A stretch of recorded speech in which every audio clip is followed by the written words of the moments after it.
আসসালামু আলাইকুম সবাইকে। আশা করি সবাই ভালো আছেন। আলহামদুলিল্লাহ।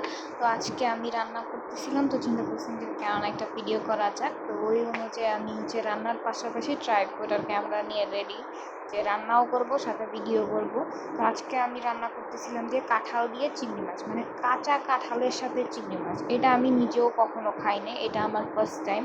মানে এর আগে কাঁঠালের শুধু নিরামিষ খাওয়া হয়েছে, আর না হয় হচ্ছে গরুর গোশত দিয়ে, কিন্তু চিংড়ি মাছ দিয়ে আমি ফার্স্ট টাইম রান্না করছি। আমি দেখছি অনেককে রান্না করতে, কিন্তু ওইটা হচ্ছে বড় চিংড়ি দিয়ে, কিন্তু আজকে আমি হচ্ছে একদম ছোটো চিংড়ি যেটা, ওইটা দিয়ে রান্না করছি।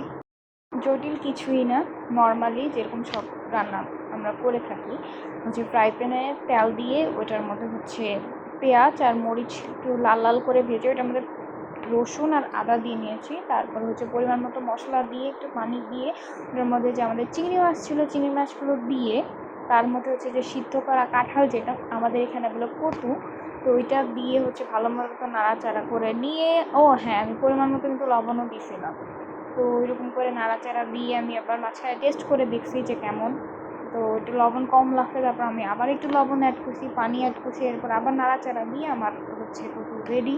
আর পাশে আমি ভাতও বসাই দিয়েছিলাম চুলাতে। তো এইভাবে আজকে হচ্ছে রান্নার পাশাপাশি আমি একটা নর্মাল র্যান্ডম ভিডিও করছি। এইটার টেস্টও আলহামদুলিল্লাহ অনেক ভালো হয়েছে। আমি আগেই বলছি আমি চিংড়ি মাছ দিয়ে কখনো ট্রাই করিনি, এটা আমারও ফার্স্ট টাইম।